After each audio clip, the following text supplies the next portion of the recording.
There is something inside you that has never stopped believing, even now, even after everything, even after the years that moved without you.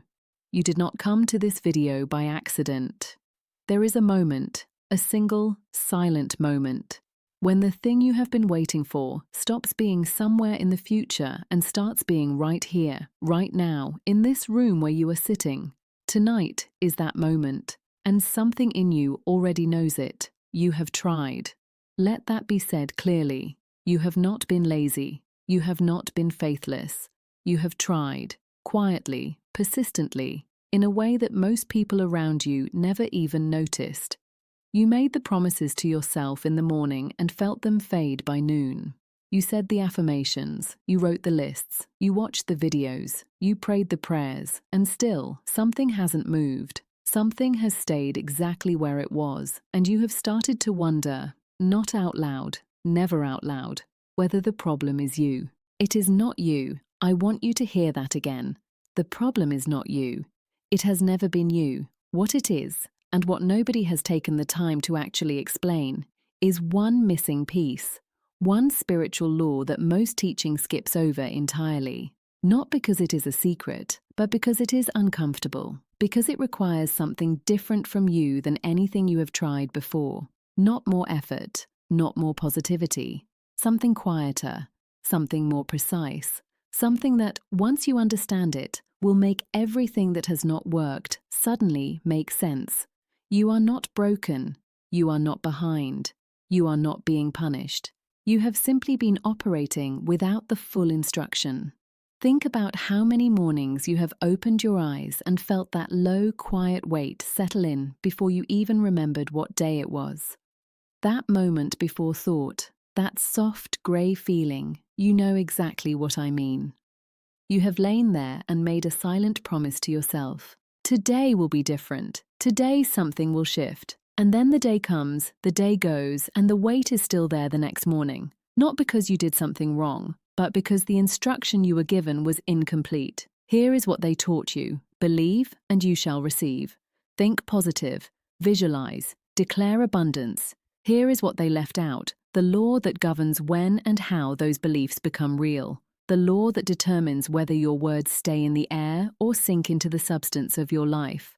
The law that has been working quietly, whether you knew it or not, and that for most of your life has been working against the very thing you wanted.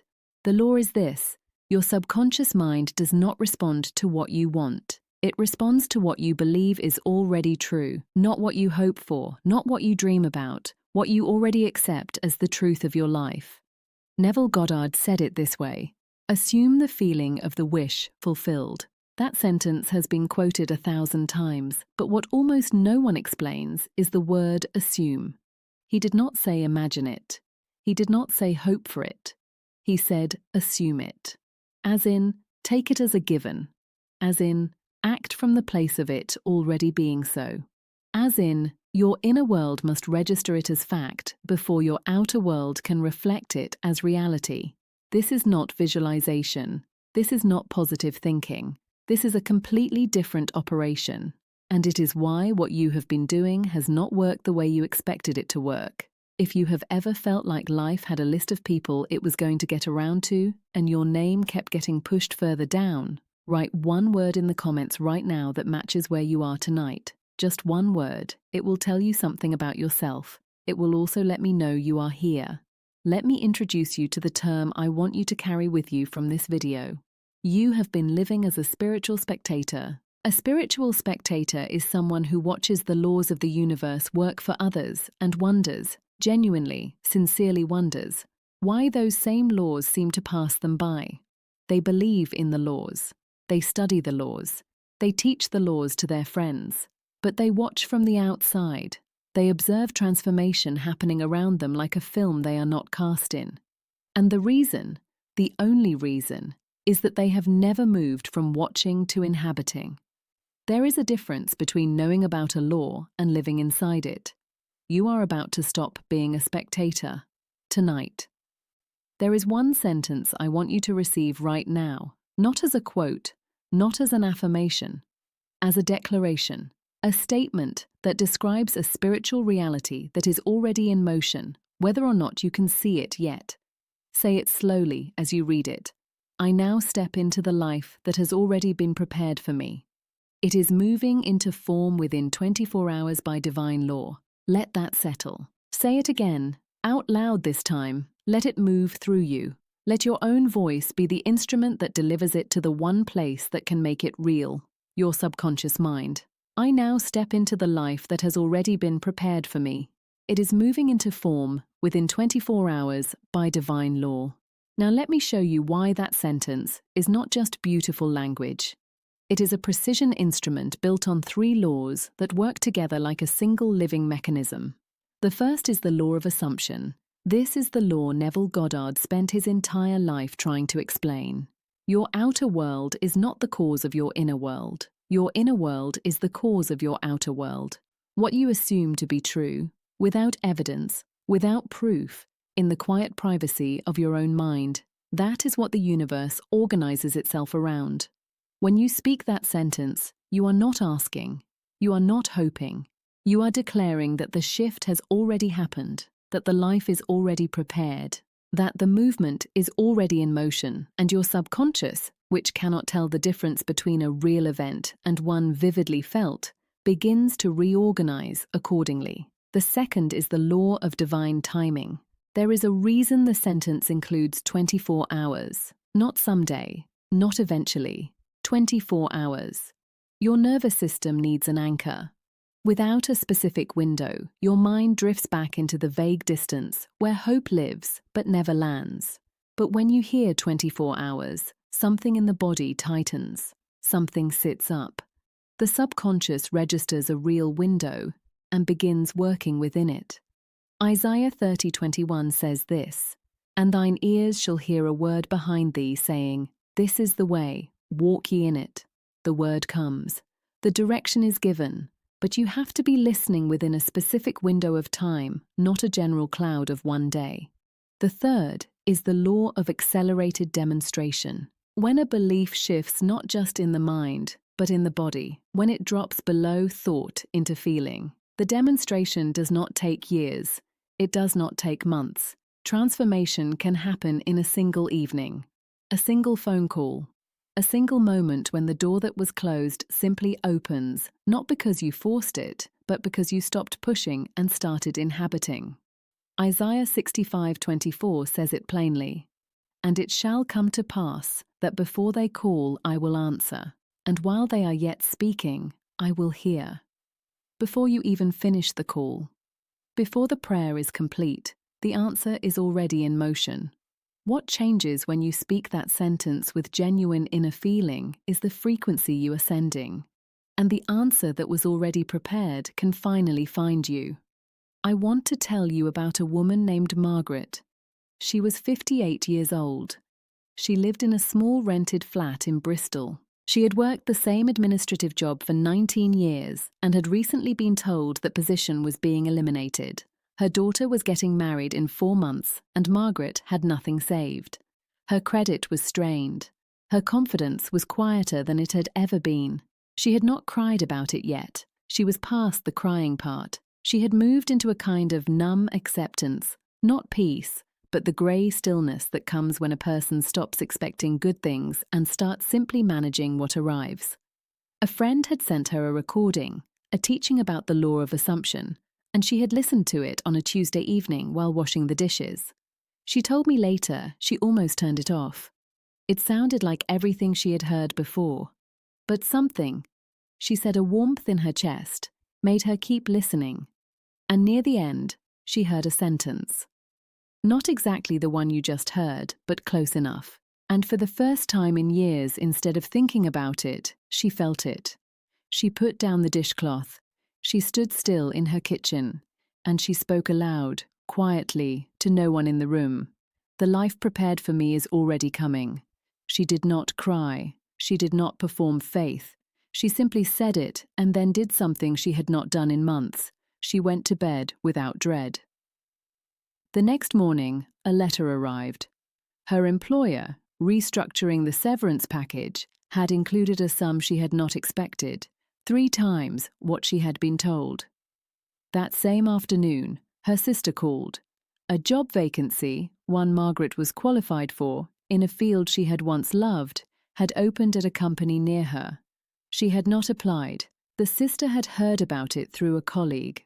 By the end of the week, Margaret had 2 interviews scheduled. The wedding was no longer at risk.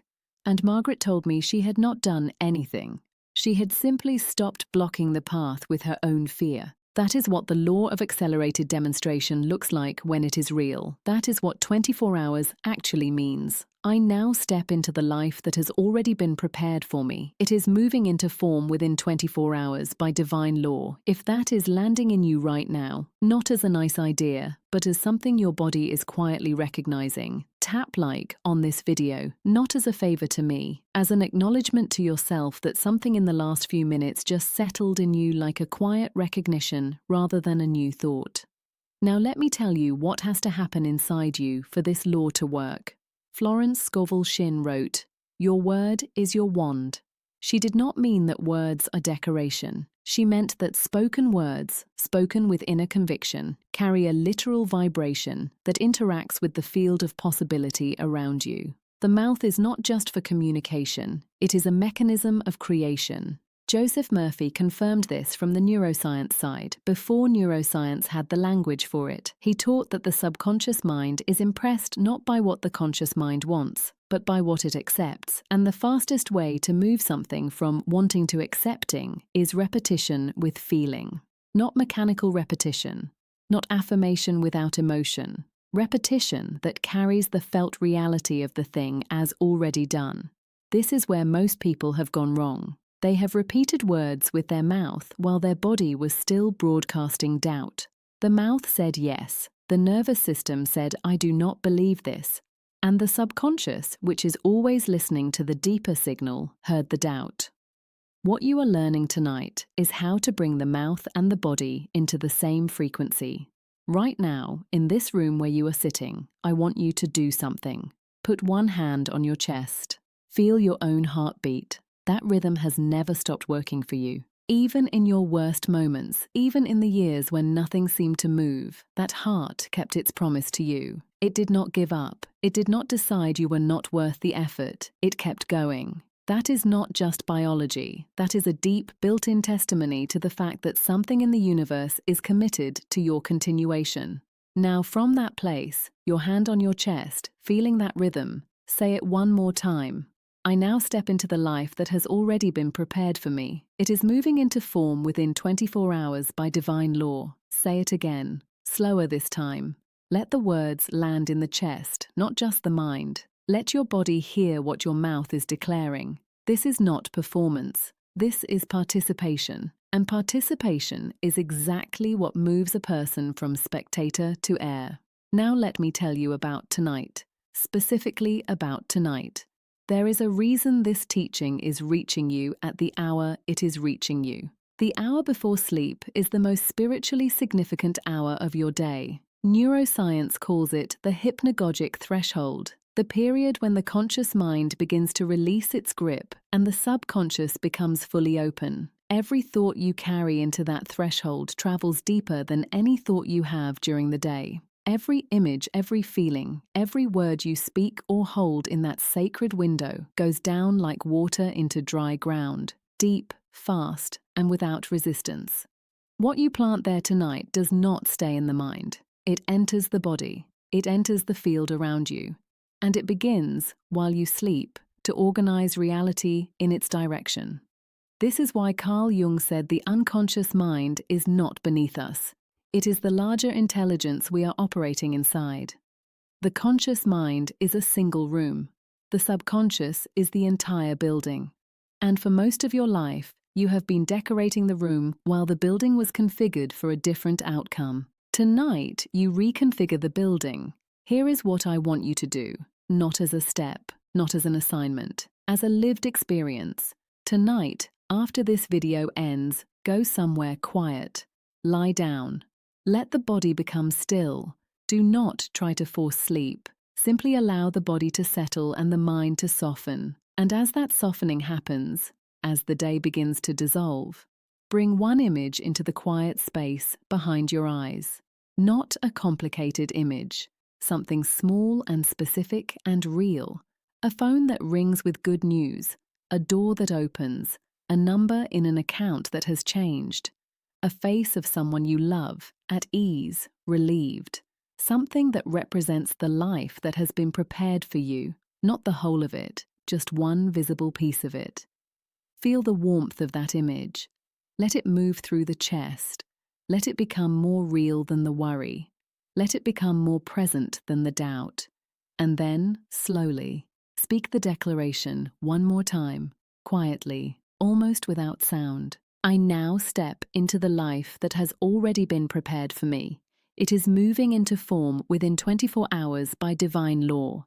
And then release it. Do not grip it. Trust is not gripping. Trust is planting and then walking away from the garden, knowing the seed does not need you to stand over it. Sleep will carry it deeper than you can take it consciously. That is the gift of tonight. Now I want to issue you a sacred challenge, not a suggestion, a contract you enter with yourself tonight. For the next 3 days, speak that declaration 4 times each day. Once when you first open your eyes in the morning, before you check your phone, before a single worry arrives. Once at midday, standing still, hand on chest. One full breath before you speak. Once before sunset, as the light changes, as the day softens, as your body moves toward rest. And once at the edge of sleep, in the quiet space between waking and dreaming, where the subconscious listens with everything it has. 4 times a day, 3 days, that is 12 declarations, 12 moments when you step out of spectating and into inhabiting. Do not perform them, do not rush them, do not say them while you are distracted. Give each one 30 full seconds of your presence. 30 seconds, 4 times a day, for 3 days, that is all. And watch, not frantically, not anxiously, but watch what begins to shift. If something in this video has touched the part of you that never actually stopped believing, if something in the last few minutes landed in your body rather than just in your mind, write this line in the comments and let your own words witness you. The life prepared for me is already moving. Something real begins to change within 24 hours and I am ready to receive it now. Write that full sentence, not just a word. Let your own voice, even in text, participate in the declaration, because witnessing yourself saying it matters. It matters to your subconscious. It matters to the frequency you are holding tonight. Now I want to bring you to the close of this. Something is about to change, not because I said so, not because the universe is planning a reward for you, but because you came here tonight, because you stayed, because something in you was still open when it would have been very easy to be closed. You have been patient. You have been long-suffering in a way that most people do not see because you carry it quietly. You have watched others receive what you were hoping for, and you have done the hard work of still being glad for them. That is not weakness. That is character. And character is not wasted by the universe. The thing that has been prepared for you, it has your name on it. It has always had your name on it. What has changed tonight is that you are no longer waiting for permission to step toward it. I now step into the life that has already been prepared for me. It is moving into form within 24 hours by divine law. Let those words be the last thing that echoes in you before you sleep tonight. Florence Scovel Shinn wrote, "Every man has a spiritual destiny, a divine design, and the desire you carry most deeply is a blueprint, not a fantasy." She wrote that in 1925. It has been true every year since. It is true right now in this room where you are sitting. The waiting is not the punishment. The waiting has been the preparation, and the preparation is complete. You are not behind. You are not forgotten. You are not required to earn what has already been prepared. You are only required to step in. I now step into the life that has already been prepared for me. It is moving into form within 24 hours by divine law. It is done. Not someday. Not when everything lines up. Not when you feel ready or worthy or certain. Now. In this room. In this body. In this breath. The door is open. Walk through it. If this felt like it was written for you, because in a deeper way, it was, Welcome home to Healing Love Space,